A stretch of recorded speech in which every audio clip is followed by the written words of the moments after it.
This is a CBC podcast. Hi, everyone. I'm Vassy Kapelos. This is the Power and Politics podcast for Thursday, February 4th. On the pod today, 180,000 doses of the Moderna vaccine landed in Canada this morning. But the shipment after this one, well, it's a big question mark, according to Major General Danny Fortin, who's overseeing the logistics of the federal vaccine program. Fortin also says Moderna hasn't explained why fewer vaccines are coming. The Procurement Minister's parliamentary secretary is here to talk about the issue, and then the Premier of Yukon will respond. Plus, today marks a year until the start of the Beijing Winter Olympics, and a coalition of human rights groups are calling for a boycott. We'll speak to a Canadian member of the International Olympic Committee about that. You know him well, Dick Pound. First, though, here's my conversation with Steve McKinnon. Hi, Mr. McKinnon. Good to see you again. Thanks for making the time. Good evening, Vassy, and thanks for having me. That press conference with Major General Fortin was hours ago. Do you have any clarity right now about how much or by how much the next round of Moderna deliveries will be cut? Well, we're obviously hoping that this temporary reduction that we're experiencing and other countries that are customers of Moderna are experiencing will be as small as possible. As it's pretty clear that these vaccine manufacturers, as they ramp up to meet what is crushing demand and unbelievable pressure on governments around the world to vaccinate their citizens, production scale up is encountering some difficulty, and we'll of course await word from Moderna on specific numbers. And you can appreciate that we're reluctant to share numbers until we're 100% confident that people can count on those doses arriving. When do you anticipate getting that certainty from Moderna? Well, we'll of course share that information as soon as we get it. But I think what's important, Vassy, is that we've contracted for 2 million doses of the Moderna vaccine. It's one of two vaccines that are currently approved in Canada, and we are expecting those doses to arrive in Canada by the end of March, just like we have always indicated. Major General Fortin said Moderna had not provided a reason for the decline in this next round of shipments, in addition to not saying by how much it would decline. Are you concerned that you don't have a reason? Well, I don't know that it's up to the customers of this vaccine to fully to communicate what are quite obviously production pressures on the side of Moderna. So I leave it to the company to do that. Suffice to say that we are in constant contact with Moderna and Pfizer and the other 5 vaccine manufacturers that we have contracts with, and we will get those doses to Canada just as soon as we are able to do so. Can you understand why it might be nerve-wracking for provinces who hear today, we don't know how much less Moderna we're sending you, and we can't tell you why? Well, we had a 22% cut in the Moderna vaccines. I think your audience would appreciate knowing come every 3 weeks in shipments. And the first shipment in that I remind everyone folks were worried about not leaving the EU have in fact left the EU and arrived in Canada. We had a 22% reduction. Of course, we know that these vaccines are eagerly sought after, are incredibly important to provinces and territories. We obviously feel the urgency and the pressure to get those doses and Pfizer doses into Canada and into Canadian arms as quickly as possible. I think, Vassy, there's no doubt that folks are working day and night, and I think it's important that we single out Major General Fortin and his team and the Public Health Agency for their work in planning what is an incredibly large logistical enterprise, and their counterparts in the provinces and territories as well. I have no doubt, Mr. McKinnon, that Major General Fortin and everyone you mentioned is putting their full effort behind it, and I would never want to cast any doubt on that. But respectfully, the substance of my question was, can you understand how provinces who are depending on some certainty in order to roll out their own vaccination programs would be nervous and feel as though it's very nerve-wracking, and are talking to the Prime Minister right now about the fact that today they heard, we don't know how much less you're getting in 3 weeks, and we can't tell you why? Well, we're in constant contact with them, and I don't think there's any holdback of information. So as we receive that information, we share it with the provinces. We have information about Pfizer shipments. We share that with the provinces. And when we get more clarity and are able to be precise on the Moderna reduction, the temporary reduction that we expect later on this month, then we will share that as well. You will understand, and I know premiers and others will understand, that we're hoping for that reduction to be as small as possible. Minister, on the issue of COVAX and accessing that initial allotment of vaccine supply, would your government be accessing it in this round if it were confident in supply otherwise right now? Vassy, I think it's important for everyone to understand what COVAX is. COVAX is premised on the fact that wealthier, developed countries like Canada invest some of their procurement dollars in the COVAX facility, thereby allowing COVAX to have the negotiating leverage with pharmaceutical companies that it needs to get better deals for developing countries. And that's Part B. So Part A, wealthier countries get some of their vaccines through the COVAX facility. Part B, they use that negotiating leverage to get better deals for developing countries. And by the way, Canada among the leading donors to that Part B. So we're helping to vaccinate the developing world as well, because we know that until everyone's safe, no one is safe. So COVAX is working exactly as has been outlined, I think, back in October. And we are, of course, Canada, as you would expect, a leader in COVAX and in this multilateral institution. Yes, certainly. I'm not disputing the setup of COVAX. I'm not disputing that Canada is entitled to its portion of vaccine doses as it paid for, and also paid for developing nations to get vaccines. What I'm asking, though, is whether or not you're accessing those doses in this initial round, unlike other G7 countries who took part in COVAX, because your government is acknowledging that the current supply is too uncertain. The supply outside of COVAX is too uncertain.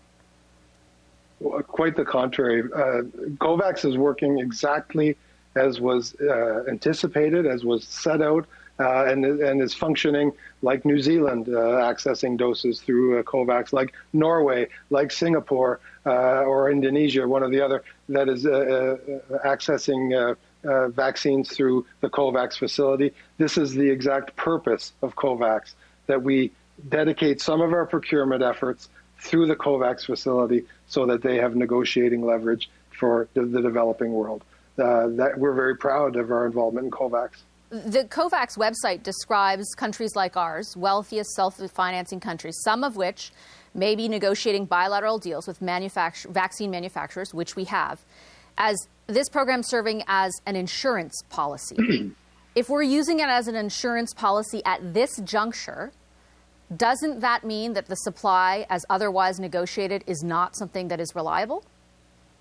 I can't speak to other countries' motivations. What I can say is that Canada has anticipated all along being a full participant in COVAX, and that means Part A, procuring some of our anticipated intake of vaccines through the facility, and B, donating cash so that COVAX can extend, I think it's close to 1 billion vaccines, if I'm not mistaken, through the developing world, and do it at the best possible, with the best possible procurement arrangements that they're able to strike, using the negotiating leverage that we help them build. But we are accessing those doses, and by doing so right now, and again, I'm not saying we're not entitled to them. I totally understand that we are. By accessing them right now, even though we have all these side deals, we are not taking directly, but those doses will not go to developing countries at this time. They'll have to wait longer for them. Well, again, COVAX is functioning exactly as COVAX is supposed to function, and we are taking advantage of our very full participation in COVAX as one of the leading countries in this multilateral institution. And Vassy, I think that Canada and Canadians should be very proud of that involvement. Oxfam says Canada should not be taking the COVAX vaccine from poor nations to alleviate political pressures at home. Are they wrong? Oxfam and others, I think, should applaud the fact that Canada was among the first and is among the leading countries, the leading participants, the leading donors to this facility. And we know we do that because we believe in multilateralism, and we do that because we know that Canada and Canadians cannot possibly be safe until the entirety of the planet is vaccinated. And that's our motivation. And I know that Oxfam and others have and will continue to applaud that level of involvement. Though today they're not. Well, again, look, each country will make its determinations with respect to its full participation in COVAX. It was always anticipated that Canada would avail itself of Part A, the part of the procurement that we choose to invest in, so that Part B can have a bigger wallop and a bigger impact with respect to the developing world. And we know that that involvement will mean a lot more citizens of developing countries will get vaccinated thanks to Canadian efforts. Okay, Mr. McKinnon, I'm out of time. I do appreciate your time as always. Thank you. Thank you. Steve McKinnon is the Parliamentary Secretary to the Minister of Procurement.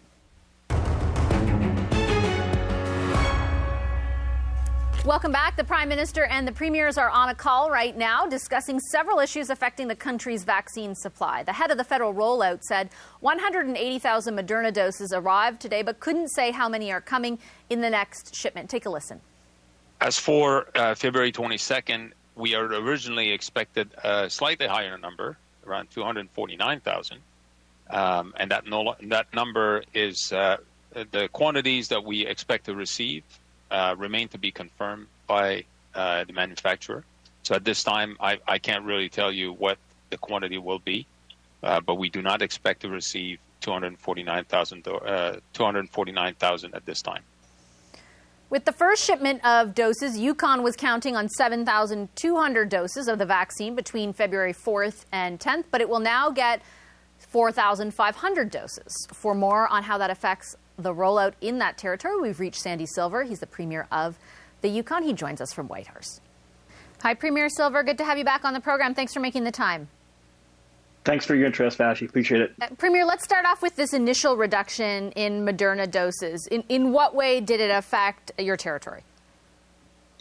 I think it's just disappointing. We had planned to open our open clinic in Whitehorse this coming week, but I guess that's the frustrating piece. We can't open up that clinic right now. We've had a really successful rural campaign getting out to the rural communities, and we recognize that there's a supply shortage, and it's a global issue for sure. It's affecting all Canadians.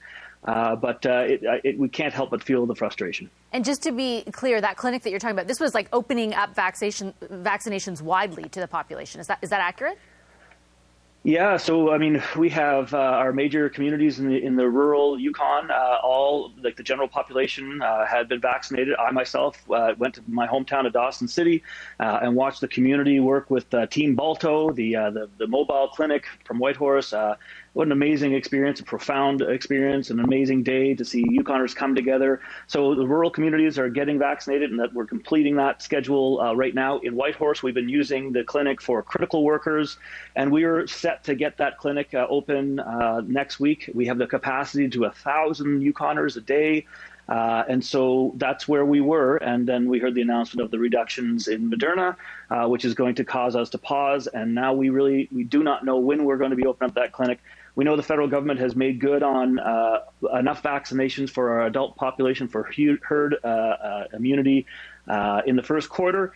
But without knowing when those distributions are going to come and land here in Yukon, it does cause a lot of stress here with the mobile teams and with the vaccination clinics and medical team here in Whitehorse. Yeah, it looks, Premier, like there's now additional uncertainty over the next shipment, not just this latest one, but the next one too, and that the federal government, Major General Fortin today was saying Moderna's not even providing a reason why the doses are being cut. Do you have any clarity on what it means for Yukon, that next shipment? Well, I mean, here's my message to Ottawa. You have a jurisdiction right now that has proven in the Yukon to be able to be effectively getting that immunization out and being very flexible. This is statistically relevant information. Imagine if we had a region in Canada that got to herd immunity very, very soon. We're only 15,000 doses away from that. That's statistically relevant information for Canada, for the medical community, to have a community with a major artery through Alaska to it, to achieve that 75% of their adult population. We're ready, willing, and able to get there. We just need to know when these shipments are coming. Let me try and read between the lines. Do you mean that when shipments do come, you're hoping they come to Yukon just because of the potential for herd immunity, how close you are to that line?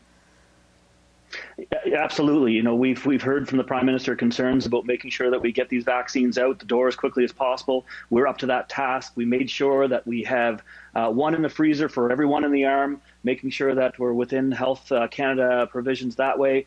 We're doing everything that we need to do here to make sure that we are safely rolling out the vaccines. When we heard that there was a reduction of Moderna of 25% across Canada, our reduction was 36%. We don't agree with that math at all. So my point is, you know, this should be a priority. The National Advisory Committee had said rural, Indigenous, and Northern communities should be prioritized.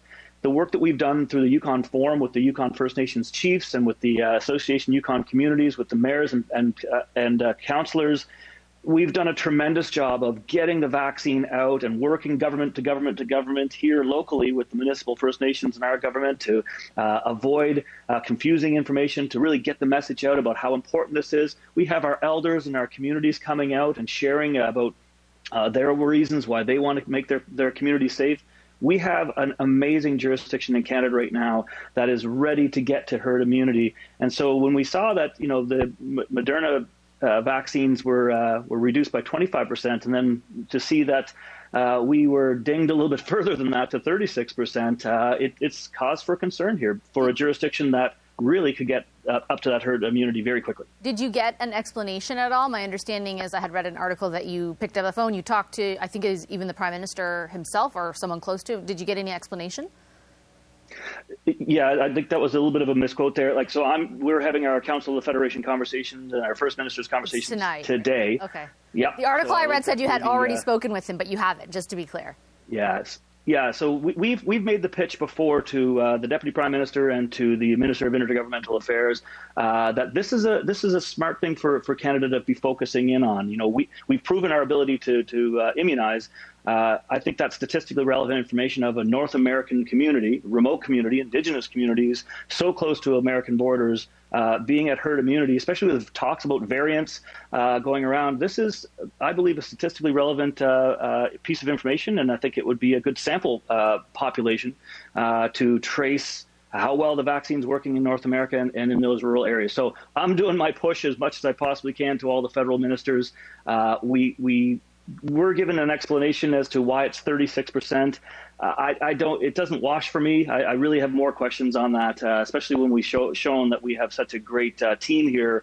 Our medical community, I mean, everybody's medical community is so tired. And we talked, I get so much information. We're so close to the population here because it's a small population. The nurses, the professionals are saying, put me in. Like, we want to, this is the way for our own mental health to get COVID out of here. And it's just been such an amazing experience watching the community rally over these vaccines. So we're frustrated. And we do understand this is a global shortage. Mm-hmm. But our message is that this is important to the North. And I think that we are a great sample population that will help every jurisdiction once we get to herd immunity and we're on schedule and the delay is not here. My guess is that there's probably not competition is the wrong word, but the expression of need from all over the country right now because so many jurisdictions are far behind you on a per capita basis when it comes to vaccination. Is that part of the conversation tonight, do you think? Do you think the focus in this call is really vaccines? Absolutely. And again, our hearts go out to bigger jurisdictions that are struggling with cases. We have 0 cases of COVID right now in the Yukon. That's because of the diligence. That's because of the amazing coordination, and also Yukoners staying to the safe 6, as we call it, +1 wearing the mask. We understand all that, but my case that I'm making here to the nation is it's such a small amount of doses, and it's such an important part of the statistically relevant information to have a region in Canada at herd immunity, and we could do it overnight. Pretty much. Like we can get 1,000 vaccines out a day. We're just talking about 15,000 or so more vaccines or vaccinated individuals. So we're urging the federal government to stick with their commitment to northern, remote, and Indigenous communities from the National Advisory Committee. It's not a lot of vaccines, and it's very important, not just to Yukoners, but to the nation. Okay, Premier, I'll leave it there. Thank you again for your time. Appreciate it. Thanks, Vassy. That's Sandy Silver, Yukon's premier. Now for the latest on the COVID-19 situation across the country. Manitoba is considering loosening restrictions as COVID cases continue to trend downward. Premier Brian Pallister is doing online consultations with citizens to gauge how they feel about restaurants, gyms and salons reopening next weekend with limited capacity. Pallister, though, warns Manitobans have to stay cautious, especially given the delays in vaccine deliveries. We're behind so many other countries when it comes to getting the vaccines out, and we're limited by that. Our team's been building up and continues to build up its capabilities here. We have hundreds of Manitobans working diligently to get the capability built to get those vaccines out. We could vaccinate everyone in the next 10 weeks if we had vaccines, but we don't. Why are we behind? There are a number of reasons the federal government has given for this, principally because we have fewer vaccines. Fewer vaccines available doesn't stop us from preparing if we have more, but it does mean that the federal government has to step up and get more. Over in British Columbia, there are new rules for the province's schools. Middle and secondary students now have to wear a mask in all indoor spaces, something that's been mandatory almost everywhere else in the country for months now. The CBC's Sarah Galashan has more. Masks in BC's middle and high schools are no longer just for high traffic areas or hallways. They now must be pretty much worn in all indoor locations, including in classrooms, in learning groups, even while singing. The exception being students can remove them if they are eating or if they are sitting or standing alone. In elementary schools, they do remain a personal choice. These new measures, which include things like guidance on physical activity and sanitation rules for shared equipment, as well as additional funding, they come at a time of increased anxiety about the spread of COVID-19 variants. An exposure at one high school has already been reported of one such variant.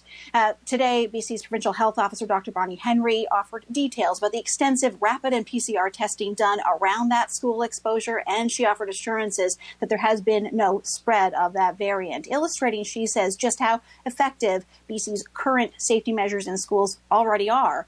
And of course, now they'll be that much stronger. I'm Sarah Galashan, and that's the latest from British Columbia. Federal Minister of Indigenous Services Mark Miller says there are under 1,900 active cases in Indigenous communities right now. That's a 50% reduction from its peak. He also says the vaccine rollout in remote communities is on target and remains a priority for good reason. We've already seen instances in the media of racism related to the vaccine rollout, where some individuals have questioned why Indigenous peoples are prioritized. As I've spoken to this before, the decision to prioritize Indigenous people living in remote communities, but also in other parts of the country, including those living in urban settings, is based on science. It's not a matter of politics or opinion. Thankfully, we're seeing increasing support of Indigenous communities to deploy the vaccine as soon as it is possible. Finally, the Canadian government has extended its ban on cruise ships holding more than 100 people. They're now prohibited from operating in Canadian waters until February 28th of 2022. The ban was due to expire on the 28th of this month. The Power Panel is here with me, David Hurley, Jenny Byrne, Andrew Thompson, and Emily Nicola. David, I wanted to start with you. Just from a political perspective, you said just a few minutes ago this is like a dry February where it's going to keep coming. What could the government do? And last week you had mentioned transparency, but is there something the government can do to kind of alleviate the pressure at all at this point? I don't think so. No, I don't. I think they're going to be engaged in a daily issues management game of distraction and diversion to keep something else in the headlines besides the daily vaccine box score, which sounds like it's going to be terrible. So I think they just have to tough their way through it. And if they're confident that their plan is going to work in March and April and May and through the summer, then they should be fine. There isn't an election in February or at the end of February, as near as I can tell. And so, it's a bad political month. If this thing is entirely a hash and these companies aren't going to live up to what the government has said they're going to deliver, then it's lights out. But if it's just a bad February, it's just a bad February. Jenny, on that same point, do you agree? I think this is by far the one of the number one issues that Canadians have. People are captivated. People are being held hostage to COVID. They're locked down. In some places, their kids aren't in school, and the vaccine is a hope that people have that life can get back to normal. In the United States, more people have been vaccinated now than what than what actually contracted the virus over the course of the pandemic. So they're steaming along. Israel announced today that they're opening up vaccinations for people 16 and over to start. So the federal government is going to have to, I think they're going to have to be more transparent in terms of what Canadians should expect. And my guess is if they were as confident as they say they are that we were going to be where we are at the end of March, they wouldn't have announced that they were going to raid the COVAX program and the vaccines that were earmarked for developing countries. That's a whole other, it's an interesting issue, Emily, and I'm interested to get your thoughts because, I put the question to the minister because, look, we are entitled to those doses. We bought them as part of the COVAX program, but we are also accessing them at a time when we have, deals with other suppliers. And so I was wondering, is it because you're not confident in those contracts at this point that you're accessing those doses in this first allotment rather than waiting longer? I didn't get an answer, but I'm wondering what your thoughts are.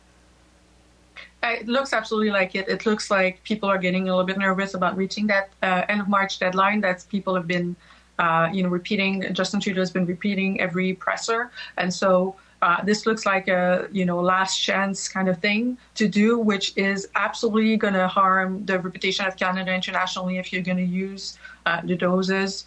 For Canadians, especially that it's been reported in international news that Canada is the one country in the world that has the most doses reserved per capita, right? And so technically on paper, we have, I think, 5 times as many doses than they are Canadians. And so if you're going to take COVAX doses on top of it, internationally, it's not going to fly. And so it really raises questions in terms of how many doses can actually be distributed before the end of March. I agree with David that if they make the deadline, then they make the deadline. But there's still a lot of days between now and the deadline. And those are days in which people can continue asking questions. And if they cannot give you answer instead of that, yeah, we have the guarantee from the companies and no more details, it's going to be a tough couple of weeks for them. Yeah, there is. It seems like my impression, Andrew, is like David's, that February is not going to be pretty, which means a whole lot of doses have to come in March, which will, if you look forward a month, will almost be problematic as well, because coming into the country is one thing. Then we'll have to see if the provinces have the capacity to scale up that quickly, because if millions are coming in March, which it looks like will be the case, it's not going to be the simplest of processes. Yeah, it's going to be a complicated process. There's no doubt about that. I think the other piece, and David has touched on it, one of the problems, as Jenny, I guess, is that one of the problems is that Canadians have become obsessed with this issue for very good reasons. We've all become armchair experts on viral spread. We periodically form an angry mob to go chase down neighbors who have been in sunny locations. We're done with that now. Now what do we turn our attention to? Well, now we need to understand all of what's going on with the supply of the vaccine.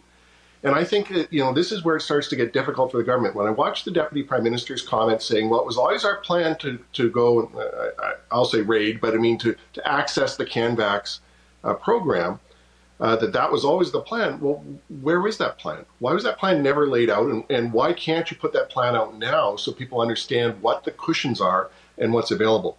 They also, I think, are going to need to move beyond the talking points to explain what is a very complicated supply chain to get these vaccines to Canada. And that's something that there's probably an appetite for. I mean, it's one of the benefits right now is we're all locked in our houses and can't go tobogganing or anything, is that we've got nothing to do other than to learn about this stuff. But the more that they just drip this out, the more that I think it becomes a political problem and the more it looks like they're hiding something. David, you had, as I mentioned earlier, raised that point around transparency. When you talk about transparency, do you think they need to be more forthcoming about the contracts themselves? I know that there's commercially sensitive information, and obviously that can be removed, but there are other countries that have put more details out, like the U.S., for example, and Brazil. Well, the reason I said no when you asked earlier, Vassy, is I think it's a bit late, to be honest. I think that would have been very, very helpful a few weeks ago, because I think they've got 2 credibility issues that they need to deal with on this. Well, one credibility issue is with what's in the contracts and what have companies in writing guaranteed to deliver versus assurances and other euphemisms that seem to get used in replace of strict legal terms, contractual terms.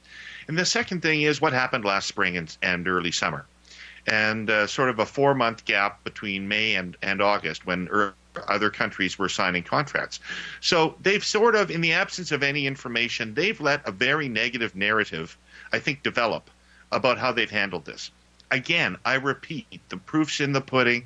If the vaccines are in the arms, none of this is going to matter. But if the vaccination rollout continues to be plagued by trouble through the late spring and summer, then all these things are going to become very material.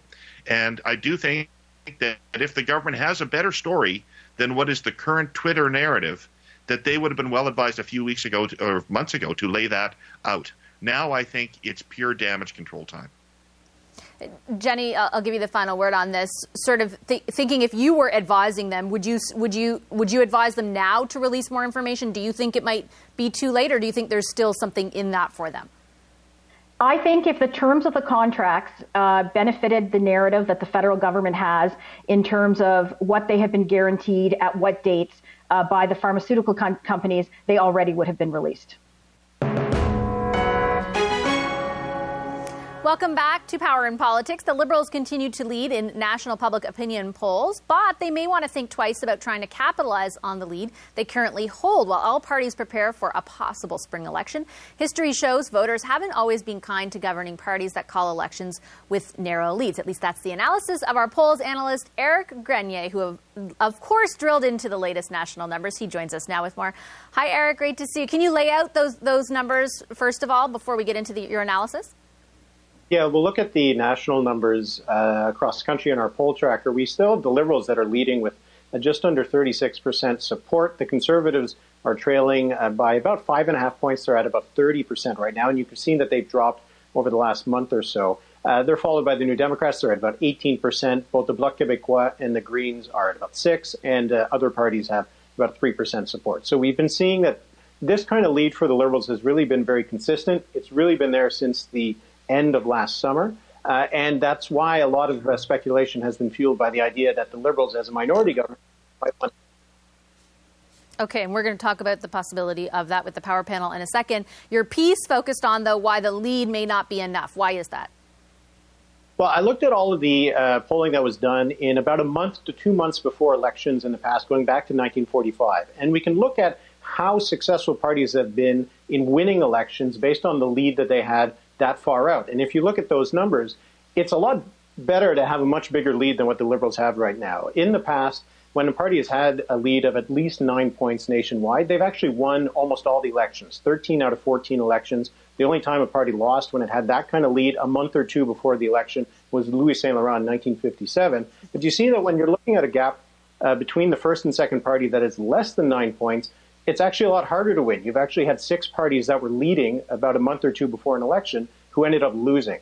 So I think that shows that campaigns really can be very fluid, and you can't count on a lead to hold for an entire 5-6 week campaign. And I think that is just a little bit of a warning to the Liberals that while they have been leading in the polls for a while, and it looks like a decent lead, it doesn't mean that this is the kind of lead that they would have the day before an election. And what's the regional picture look like right now? Because that's obviously factored in a big way into the last couple of elections. Yeah, absolutely. And we saw that in the last election, the Liberals had lost the popular vote, but they were still able to win a pretty big minority government. And that's because they do have a good advantage at the regional level. Right now, they're leading by about 11 points in Ontario. They have about a 7-point lead over the Bloc Québécois in Quebec, ahead by 20 points in Atlantic Canada. So that gives them a really good base of seats from which to work. They are leading in BC in a bit of a three-way race and could even pick up a few seats in some of the prairie provinces. But, you know, this all counts on the Liberals holding that support. We've seen that Justin Trudeau's own personal numbers still are a lot better than Erin O'Toole's. But we also saw this past week there were some numbers suggesting that the government is starting to get some bad marks on vaccine procurement. And if those kinds of trends continue, then this lead that we've seen in the polls for the last few months, they might not be able to hold it. Okay, I'll leave it there. Thanks for your analysis, Eric. Appreciate it as always. CBC's polls analyst Eric Grenier. Let's bring back the Power Panel. They were listening in for one last round. David, Jenny, Andrew, and Emily. Emily, I'll start with you. I just wanted to get a sense from you of where you think things are tracking right now in Quebec. It's very there's a lot of polarization between the voters of the Bloc Québécois and the voters of Justin Trudeau. Those are not necessarily profiles that overlap.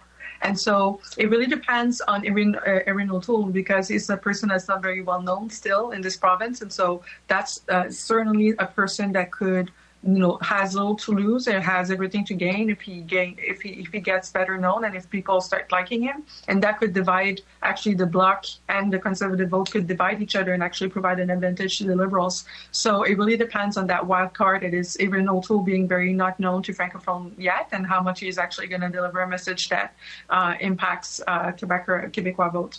Andrew, if you're sitting in the NDP's war room right now, Eric was back a few days ago talking about fundraising. Everyone actually fundraised pretty well in the last quarter of last year, surprisingly, even in the middle of the pandemic. What's your strategy going into the next few months, if in fact there is that potential for an election, maybe in the spring or in the fall? Yeah, and in a lot of ways, I think the NDP is feeling pretty good about things. They've got a fairly clear message, if they can stick to it, about what needs to be done to help ordinary Canadians through this. They've been pretty clear about the need to bolster the healthcare system. They've been bold in terms of some of the solutions that they've been pitching on areas like long-term care and otherwise. So I think that they are going to feel like they have a message to go into the campaign with.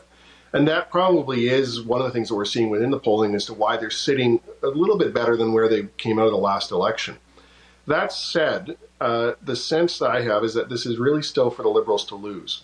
The Conservatives have not been able to define what they would do differently. They might do it faster, they might do it a little more, but they've not really been able to differentiate themselves from the Liberals. And if you've got that kind of situation where you haven't created a change election, that usually benefits the incumbent and often will benefit the third or the smaller parties.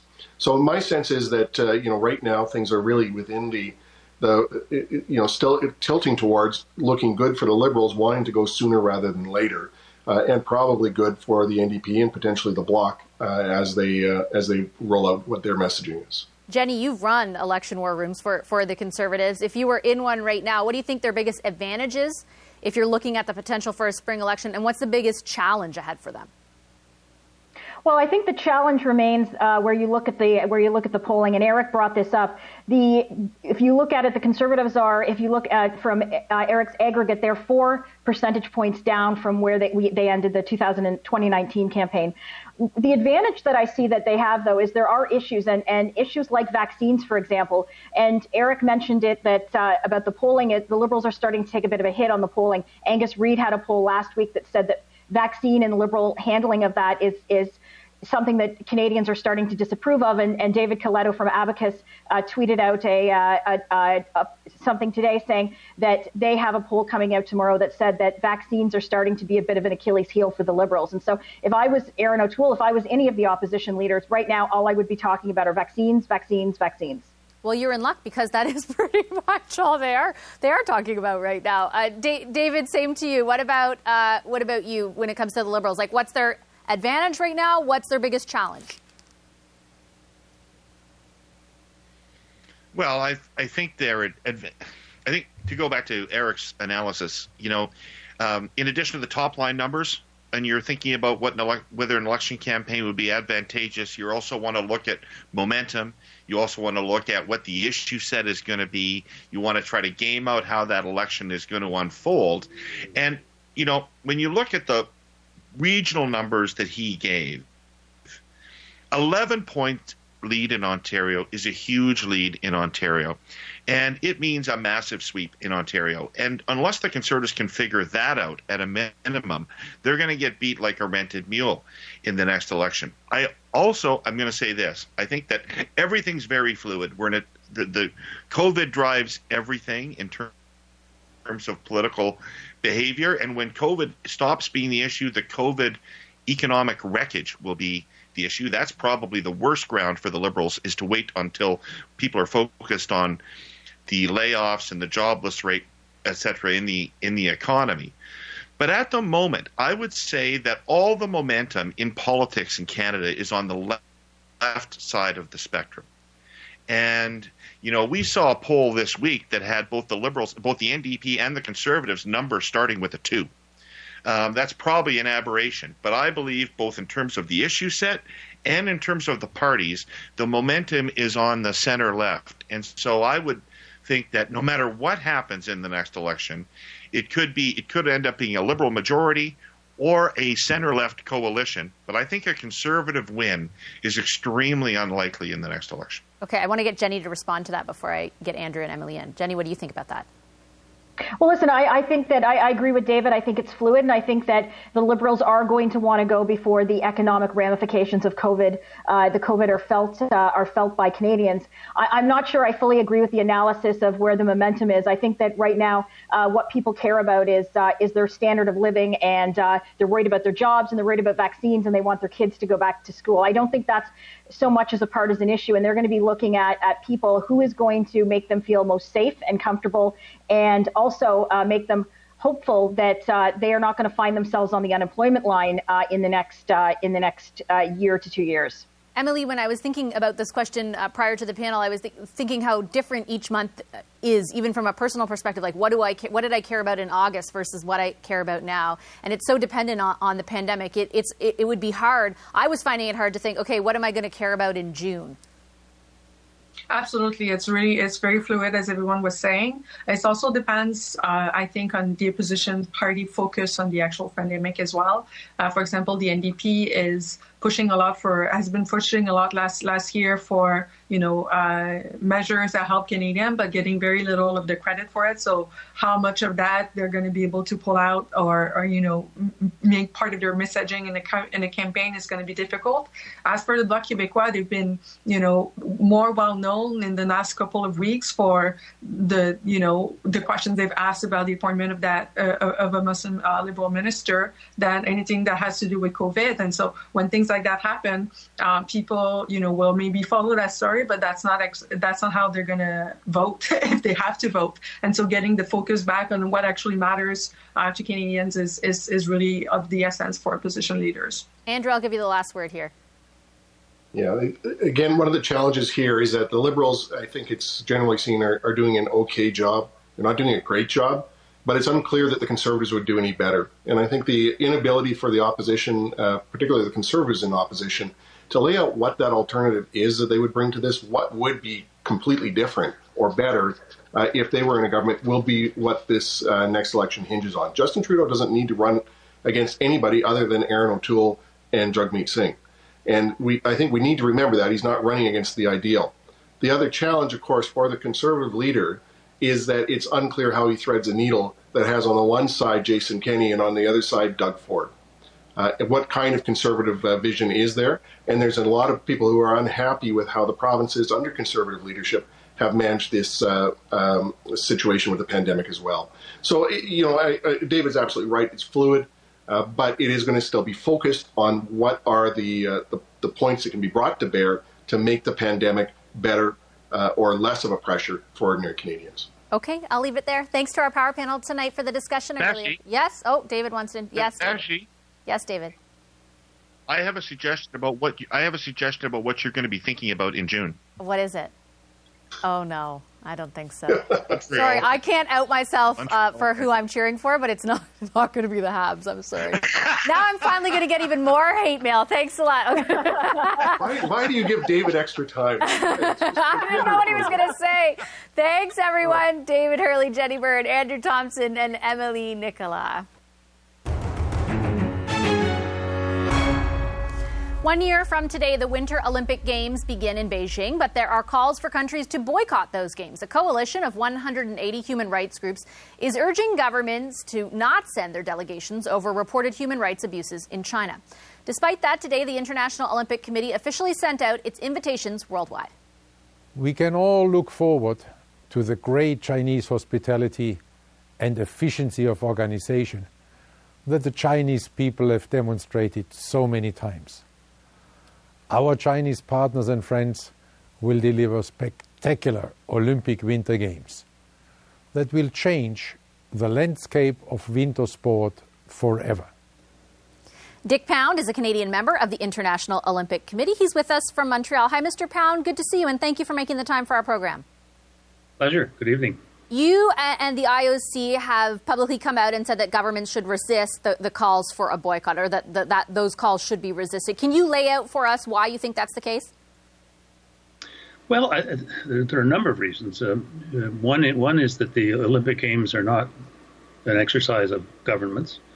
The Canadian Olympic Committee is not an instrument of the Canadian government. The Canadian athletes are not employees of the government.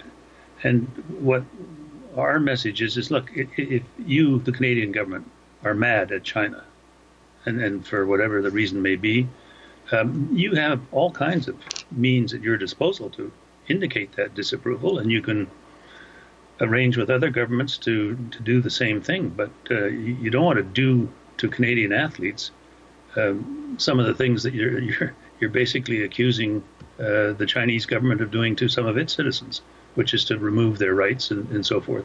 So it's counterintuitive that Olympic athletes should be the ones who pay the price for government dissatisfaction with Chinese conduct. I completely take the point. I'm thinking from the perspective of athletes, of course, who have trained their whole lives and their whole careers to be there. And so I don't want to, I guess just setting it aside for a second, given the fact that, since the last time China hosted the Games, there's been an escalation in human rights infringements. And there has, especially where the case of Canada is concerned, there are 2 Canadians there detained right now. Are you empathetic at all to the push from those groups that are advocating for human rights, understanding the impact it would have on the athletes, but are you empathetic to the argument that they're making, that it might be seen as a bit of a free pass for China if our athletes are there? Well, it's not a free pass and needn't be. I mean, the Canadian government has all kinds of ways of expressing displeasure with China, and it can get like-minded governments to do the same thing. But the Olympic idea, and we have our own philosophy on that, which is you contribute to a better life for people if you can have these international competitions in a peaceful setting, and that the youth of the world gathers and can send a brief, perhaps, but nevertheless real example of how it is possible to get along. And so we don't want to give up that approach to our philosophical approach to what sport can do for the world. I understand the frustration of many of these other organizations, and don't doubt their bona fides or anything, but that's their problem, and they're looking to the Olympic athletes to try and achieve something that they can't. And we've done this before. We tried a boycott in 1980 over the Moscow Games, the Soviet intervention in Afghanistan. It did nothing. Canada, while expressing all kinds of displeasure about what was going on, it did 3 things. It cut the air flights from 4 to 3 per week between Canada and the Soviet Union. It canceled a ballet tour, and it gutted our Olympic athletes. Oh, and at the same time, we sold more wheat that year to the Soviet Union than ever before in our history. So, and the Soviets were still in Afghanistan 10 years later. So in terms of bringing about conduct change, it was completely ineffective. Are there any... It's as if we said... Oh, pardon me, sorry. It's as if we said, we're so mad about you treating your Chinese citizens in such a way that we're effectively going to take away all the rights of our athletes to show you how mad we are at you, and we're going to take away their right to freely express themselves. Yeah, I completely understand that. I think the other way of looking at it is we're so mad at you about the way that you are treating people in China that we are not going to send any signal of endorsement. Right, and I think it's important to understand that the games are the games of the International Olympic Committee. They're not Chinese games. They're being held in China because China, in terms of the Olympic movement, is an important participant, even a leading participant, and they have demonstrated in the past that they are capable of organizing complex projects like the Olympic Games, and so that's why they're in China. That's why we chose China instead of Kazakhstan, which was the other candidate, because we were convinced they could do it better. We're not giving the games as Chinese games. The invitation to come to China doesn't come from China. It comes from Thomas Bach, who you just We just heard from you. Yeah. But before I let you go, Mr. President, I just want to switch topics, if you don't mind, and ask you about the Olympics that come before the ones in China. Are you? I read an article about your comments on feeling confident. I think you had said, "I'm 3-1 confident that things will go on," and that was at the beginning of January. Any concern, given some of the issues with vaccine supply right around the world and in this country too, now that might not be as sure a thing? Well, we're February 4th.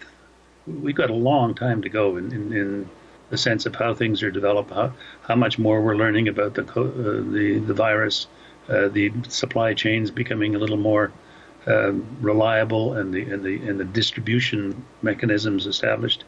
No, I would say I'm more confident. And 3-1 doesn't mean it. It really comes down to either or. And I'm quite confident that the necessary bubble can be created to make it a safe operation for the athletes. And in the end, that will be the consideration. So is it too risky to go or not? And right now, if you were to make that assessment, what would it be? Right now, I'd say that it looks very, very promising. Okay, Mr. Pound, I'll leave it there. Thank you for your time tonight. Anytime. That's it for us today. Make sure you subscribe to the pod so you don't miss any of the latest political news. And if you like this episode, we'd love it if you share it with a friend. Thanks for listening. For more CBC podcasts, go to cbc.ca/podcasts/podcasts/podcasts/podcasts/podcasts/podcasts/podcasts